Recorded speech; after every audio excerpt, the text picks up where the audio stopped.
हेल' रायजोफोर खुलुमबाय गिबियाव आंनि फिथांखि ब्लग इउट्युब चेनेलाव नोंथांमोन बयखौबो बरायनानै लाग्रोनाय जाबाय। स' रायजोफोर आङो मोनसे आरोबाव गोदान आपडेट भिडिअ नोंथांमोननि थाखाय लानानै फैबावदों। भिडिअखौ जोबजासे नायलांब्लानो जाबाय, अब्लानो नोंथांमोना बुजिगोन। गिबियाव आङो नोंथांमोननोहाय मोनसे भिडिअखौहाय हगारनानै होनो सानबाय। जानो हागौ नोंथांमोना थाम्बनेल्सआव नायनानैहाय एसे बुजिखाबाय। दा बे मानसिनि सायावनो आङो फंनैसो बाथ्रा बेखेवनानै होनो होननानैहाय भिडिअखौ लानानै फैनाय जादों। खोनासंदो एसेबाबो बिथांनि रावखौहाय मा फोरमायदों। दङ दा बे अलखद समावहाय जों खौसे जानायखौ आंबो सासे बेक्ति जानानै दिनै लुबैदों जाहाथे बयबो खौसे जालायो, आवगायबो लायो। जोङो हारिनि अलखद समावहाय राजखान्थि सार्थखौ बयबो ज्राब गार थलायनानै जाहाथे बयबो खौसे आगान सुरो। नायनि गुरायबोजोबगोन जास्ट बे बिल लानो थांनायल' आरोखि। बिल लानो थांदों, मा लानो थांदों, बिथांमोनहा जोंजों रायज्लायनानै थांखादों। सोरबामोन थांनायाव जोंहा जेबो खहा जाया, बरंस' लाबसो जागोन। गतिके एबारनि बिसायख'थियाव इउपिपिएलआ हयथ' जिर' आउट जानो हागौ। जों अपारेशन अल आउट बेखौ दिनै स्टार्ट खालामबाय। अपारेशन अल आउट जागोन बे इउपिपिएलआ। दा बे अपारेशननि नामखौ जों होदों एबाराव प्रमद बर' हाथाव बिटिसि बासाव। एबारसो आसल अपारेशनाव जों नामायदों। दा जोङो गासिबो पार्टिफ्रानो दिनै बिपिएफखौ नागिरदों। दिनै हिरा सरनियानिफ्राय आराम्भ खालामनानै बिथाङाबो बिपिएफजों एलायन्स जानो बिथाङा खावलायगासिनो दङ। कंग्रेसनिफ्रायबो दिनै खबर फैबाय थादों बिथांमोनाबो एलायन्सआव थानो बिपिएफजों। दिनैहाय अनेकथा दोलोफ्रा माने बिपिएफजों माने एलायन्सआव थानानै सरकाराव थाफानो 2025आव, बिनि थाखाय बिथांमोना लामा सं दानगासिनो दङ। दा जोंबो नायबाय थादों सोर पार्टिजों जोङो एलायन्स खालामबा जोंहा सरकार दानो हागोन। जों हारसिङैनो गोगोमखा, जोङो हारसिङै गेलेबाबो जोङो 25टानि बारा मोनखागोन आरो एलायन्स गेलेनो नांगौबाथ' जों सुइट खालामजोबगोन। बे माने इउपिपिएलआबो माने नाम गुन थानाय नङा। क'क्राझारनि बे बिपिएफनि हेडक्वार्टाराव दिनै 500सो गुबुन गुबुन दोलोनिफ्राय बिजेपि, इउपिपिएल, कंग्रेस, जिएसपि बेबादि राजनितिक दोलोनिफ्राय दिनै जयेन जाफैदों। माखासे नेताफोर जाफैदों, माखासे वार्कारफोर जयेन जाफैदों। दा बेखौ नुनानै जोबोद गोजोननाय मोनदों। दा बेनो प्रमान बे 2025आव बिटिसि इलेक्सन जानो थांगासिनो दङ। बेवहाय जे बिपिएफआ मोनसे जे पिपुल्स मेन्डेट बेखौ मोनगोन जोङो 25टानि बारा 30टासो देरहानानै जे सरकार दागोन बेखौ दिनै रोखा फोरमान होयो। आरो थांनाय बारनि एमपि इलेक्सननि जेनाखि रिजाल्ट बेवहायथ' जों देरहाखाबाय, 25टानि बारा जोङो देरहाखादों। उदालगुरिसिम जोङो क'क्राझारनिफ्राय स्टार्ट खालामनानै जुदि हिसाब खालामो। आरो जुदि दिनैनि तारिखआव इउपिपिएल आरो बिजेपि आलादा आलादा जुदि इलेक्सन गेलेनाय जायो, बेवहाय जोङो फुरा सुइट मारिजोबनायनि मोनसे खाबुआ दं। दा बेनिफ्राय फोरमान मोनो जोङो जे बिपिएफ दोलो दिनै गोख्रोङैनो दं आरो जोङो गोख्रोङै खामानि मावगासिनो दङ। फैबाय थानाय बिसायख'थियाव जों सरकार दागोन बे रोखा जाबाय। रायजो राजाफ्रा जोंखौनो अनसायगासिनो दङ आरो हाग्रामाखौ माने बिटिसिआव शिफ्ट जाफिननानै थांनाय 17 बोसोराव जेसेबांनाखि डेभेलप खालामदों बिनिफ्राय बांसिन डेभेलप जानायखौ दा लुबैदों। प्रमद बर'नि जे 4 बोसोराव जानाखि डेभेलप खालामदों दिनै रायजो राजाफ्रा नुबाय बेवहाय जेबो जायाखिसै।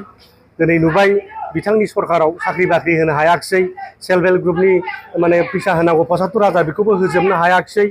दिनैहाय आरो टिका टुक्लिनि खामानिखौबो दिनै बिथाङा जोंनि बिटिसि ओनसोलनि रायजो राजाफोरनो होनो हायाखिसै, बेखार सेंग्रा सिख्लाफोरनो होनो हायाखिसै।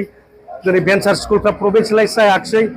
दिनैहाय माने एनआइटि जानांगौमोन, ट्राइबेल इउनिभारसिटि जानांगौमोन, सेन्ट्रेल इउनिभारसिटि जानांगौमोन, कच फेक्टरि जानांगौमोन, बेफोरबो जायाखिसै। दिनैहाय एनडिएफबिफोरनि जेलनिफ्राय गनांगौनि बाथ्रा दंमोन, केस जोबनांगौनि बाथ्रा दंमोन, बेबो जायाखिसै।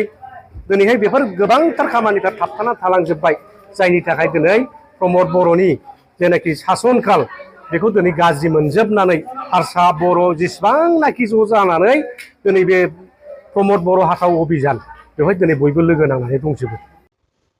स' जोङो दायो खोनाबाय बिथाङा बिपिएफ पार्टिखौहाय सिंगेल सरकार दानो हागोन होननानैहाय बिथाङा रायजो राजानि सिगाङावहाय खुगा बेखेवनानै होदों।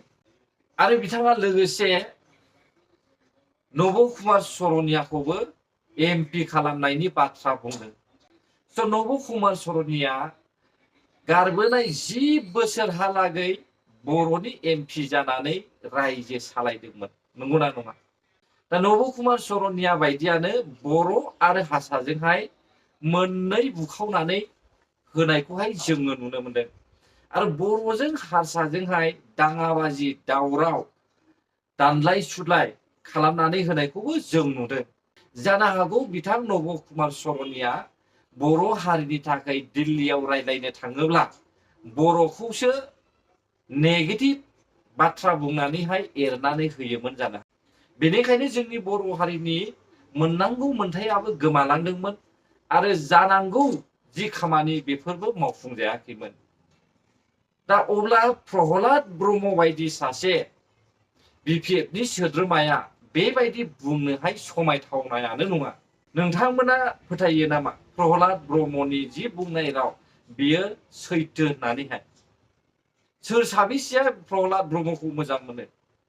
आंनि नुनायावथ' प्रहलाद ब्रह्मआ गावनि उदैनि थाखायसो रायजो राजानि सिगाङावहाय बेफोरबायदि बाथ्रा बुंदों। दा प्रहलाद ब्रह्ममोन बायदि कास्टम बसुमतारी आरो बिक्रम दैमारि आं बिसोरखौबो लाबोफानाय जाबाय। मानोना बिसोरो एखेखा बिलो गंसेनिनो ना होननानैहाय जोङो बिसोरखौहाय बुंनो हायो। दा बिथांमोना माथ्र गावसिनि उदैखौल'सो सुफुंनो थाखाय रायजो राजानि सिगाङावहाय लेक्सार होबाबायो। जोङो बुंनो हायो दे जोंनि बर' हारिनि गेजेरावहाय मोननै पलिटिकेल पार्टी दं। दा बे मोननै पलिटिकेल पार्टीया जोंनि बर' हारिनि थाखाय बिसोर मोननैजोंहाय गोरोबगोन ना गोरोबा? नाथाय आंनि नोजोरावहाय आं नुदों बे मोननै पलिटिकेल पार्टीया माब्लाबाबो आखाइ हमलायनो हानाय नङा आरो जों। गंसे औवाखौ दानफायनानैहाय नोङो बेखौ थुब्ला दानखावोब्ला इयुनावहाय नोङो बेखौ माब्लाबाबो रोजोबहोनो हाया। थिग बेबायदिनो जोंनि बर'नि पलिटिकेल पार्टीखौबो जों माब्लाबाबो गोरोबगोनखौ नुहुरा। दा लिडार्सफ्रानो जुदि गोरोबनायखौ लाबोनो हाखायाब्ला अब्ला रायजोआलाय बहाथो हानो? दिनै बेफोरबायदिनो हनै प्रहलाद ब्रह्ममोन बायदिया नंखाय बाथ्रा फोसावनानै होयो। जेने थेनेसो जेनदों दै नब कुमार शरणीया, बेबो ट्राइबेल नङिनि थाखायसो। नङाब्ला जानो हागौ बेनो आरोबाव जोंनि बर' हारिनिनो एमपि जानो हाबावगौमोन। अब्ला मा बुजिखो नोंथांमोना? प्रहलाद ब्रह्मनि जि बाथ्रा बुंनाय बे बाथ्रा बुंनायनि सायावसो आं बाथ्रा बुंदों। एसे लाजिनो सोलोंनांगौ प्रहलाद ब्रह्म बायदि मानसिया। बेफोरबायदि नंखाय बाथ्रा बुंनानै रायजो राजानि सिगाङावहाय बासन होनाया मोजां नङा। इलेक्सना गोजान दङ, दाबो रिउ दङ इलेक्सना। नाथाय दिनैनो पार्टीनि मानसिफ्रा सुरु खालामदोंसै सोरखौबा बुजायनो। नाथाय आजिखालि दानि जुगावहाय रावबो जाम्बा नंला। बर' हारियाबो जाम्बाजोब नंला। सासे सानै थानो हागौ गामि ओनसोलावहाय। नाथाय आं सानो नैबे बिगियान जुगावहाय, नैबे साइन्टिस्ट मुगायावहाय बर'फ्राबो जाम्बा नंला। बेनिखायनो आं बुंदों प्रहलाद ब्रह्ममोन बायदि बुंनायनि रावावहाय नोंसोरो दा गोजाव। जायखि जाया मानो बिसोरबायदि मानसिया बेफोरबायदि बुंनानै होनायखौहाय दा खोनासं, गावबागाव नाजा। नोंथांमोना नुदों प्रहलाद ब्रह्मआ 17 बोसोर सरखार सालायनाय मानसिखौहाय सिंगेल सरखार दानो हागोन होननानैहाय दिनैनि जुगावहाय बुंदों। नाथाय दिनैनि जुगावहाय मोननैबो पार्टीयानो सिंगेल दानो हाया। इउपिपिएल खौनो होन, बिपिएफ खौनो होन, बिसोरो सिंगेल पार्टी दानो हाया। मानो होननानै बुङोब्ला खौसेथि गैया। लिडारजों लोगोसे रायजो राजायाबो खौसेथि गैया। दा आंखौहाय माखासे नेगेटिभ गोसोनि सानग्रा मानसिफ्रा गाज्रि कमेन्ट होनो हागौ। आं गनायो, हो, बेसेबां होनो हायो कमेन्ट हो। मानसि गाज्रिनि साननाया गोसोआ जेब्लायबो गाज्रि जाखायो आरो बिनि गोसोनि बुंनाय रावफ्राबो अराय सम गाज्रिखौनो सानखायो। बेनिखायनो आं जेबो साना। जाय मानसिफ्रा लाजिदों, बे लाजिनानैहाय कमेन्ट होग्रा मानसिफ्रा बिसोरो गोसोआनो गाज्रिखा। आरो बिसोरो खोथाखौहाय दानथेनो हायैनि थाखाय, खोथाफोरखौहाय फिदिंनो हायैनि थाखाय खुगायावहाय गाज्रि राव ओंखारो कमेन्ट होनाय समावहाय। बेनिखायनो आं जेबो नाजाया सोर मा खालामो खालाम सोर मा बुङो बुं नाथाय आङो इउटुब चेनेलखौ मानो खुलिदों होननानै बुङोब्ला आंनि जे गारबोनाय माखासे जारिमिनफोरखौ आं जे नुबोदों बेफोरखौहाय ओरैनो फेसबुकफ्रावहाय हगारना होनो हायामोन बेनिखायनो आं इउटुब चेनेल खुलिदों जेन' आंनि बुंनाय माखासे रावाबो सोरनिबा थाखाय खामानि होनाय बायदि बेयाव खामानि होयो होआ आं मिथिया नाथाय आंनि गोसोनि जि मोन्दांथि बेखौसो आङो रायजो राजानो शेयार खालामनानै होदों बेनिखायनो आं बुंदों प्रहलाद ब्रह्ममोन बायदि लेक्सार होनायखौहाय दा खोनासं प्रहलाद ब्रह्ममोन बायदि कास्टम बसुमतारी बिक्रम दैमारी बिथांमोना मिथिखागौ BPF सरकारा मा राज सालायबोआ नाथाय बिसोरो मानो नंखाय बाथ्रा बुङो मेन जाहोना जाहैबाय गावसिनि थोरसिनि ओंखामखौ सेनानै जाजानायनि थाखाय बिसोरो रायजो राजानि सिगाङावहाय बेफोरबायदि बासनखौहाय गुलाय गुजाय नङैखौनो नंगौ बानायनानैहाय बासन होनानै होयो दा बेफोरबायदि जुदि बासन होयोब्ला अब्ला रायजो राजाया मारै गुलाय गुजाय जाया जानो गोनो गोथो जाखागोन जाया नङा जागोन बेनिखायनो आं बुंदों प्रहलाद ब्रह्म नोंथांमोना पलिटिक्स गेलेब्लाबो एसेबां गावसिनि उदैखौल' सुफुंनो थाखाय दा हास्थाय रायजो राजाखौबो एसे नोजोर हो बबे लामाथिं थांदों जोंनि बर' हारिया माब्लानिफ्राय गावजों गाव दानलाय सुलाया जोबदों आरो माब्लानिफ्राय गुबुन हारिजोंहाय होसो जानाया जोबनानै थांदों बेखौ नोंबो बुजिखागौ 2020 मायथाइनि सिगां जेसेबांनाखि जाथाय जादों BPF सरकारनि आमोलाव माखासे मानसिफ्रा बुंनो नागिरदों BTCआ पावार दङ आंबो मिथिगौ BTCआ पावार दङ नाथाय पावारखौ बबेयाव बाहायो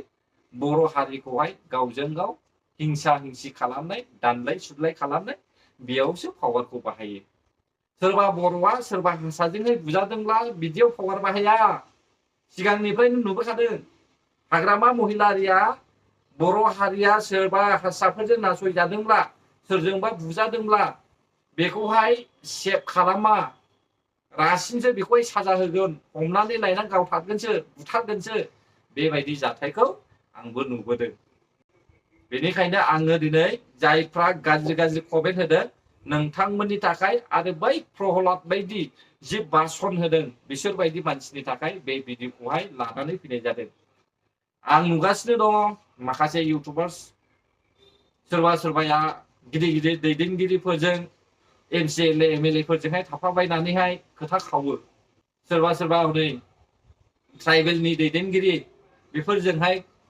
थाफाबायनानैहाय खोथा खावो कंग्रेसनि मानसिफोरजों थाफानानै खोथा खावो नाथाय ओरै खोथा खावो ओरैहाय रायजो राजानि सिगाङावहाय मोनसे बाथ्रा बुंनानै होयो बेयो मा बेयो जाहैबाय गावनि इउटुब चेनेलखौहाय ग्र' खालामनाय भिउस मोननाय बेखौल'सो बिसोरो नायो फरायदोंब्लाबो लाब गैया बिनि अनगा बिसोरो जेबो होसोआ आरो बिसोरहा जेबो थांखिबो गैया इउटुब सालायनांगौ इउटुबावहाय नंखाय बाथ्रा बुंनानै होनांगौ बेनोल' आरो माखासेफ्राथ' एनडेबि जानानैबो एनडेबि खामानि मावनानैबो इसिबां बोसोर होसोजानानैबो होसोग्राफोरजोंनो लोगो जानानैहाय दानि जि सरकार सालायबाय थानाय जि गोजोन गोरोबथा खालामनानैहाय बर' रायजो राजाफोरखौहाय बर'नि पाब्लिकफोरखौहाय सुखु गोजोन रायजो जानो थाखाय खाबु होदों बिसोरखौ रायखौब्ला माबायदि एनडेबि होननाय बेखौ आंथ' एनडेबि होनना गनाया बे मानसिखौ मानोना एनडेबिनि थांखिया बे नङा जायफ्रा मोजां एनडेबि बिथांमोना ससियेल मिडियायावबो ओंखारा आरो खुगाबो बेखेवा मोननाय मोननैखौ लानानै एनडेबि मावदोंमोनब्ला बियो दावराव जाखागोन नाथाय जायफ्रा रियेल फाइटार बर' हारिनि थैनि थाखाय बिसोरो नांनो ओंखारदोंमोन बिसोरो मोननाय मोननैखौ लानानै दासिमबो दावराव जायाखै मोनखागोन सानसे आरो जुदि सरकारा सोलायोब्ला बेस्राफ्रा थाइसेबो मोननाय नङा स' लोगोफोर भिडिअआ बेसेखिनियानोमोन नोंथांमोननि थाखाय गोरोन्थि जाबायब्ला आंखौ निमाहा होदो आरो जुदि नोंथांमोना भिडिअखौ मोजां मोनोब्ला हायोब्ला like share comment and subscribe खालामनानै होब्लानो जाबाय गोजोन्थों बर' हारि जय जाथों जय बर' हारि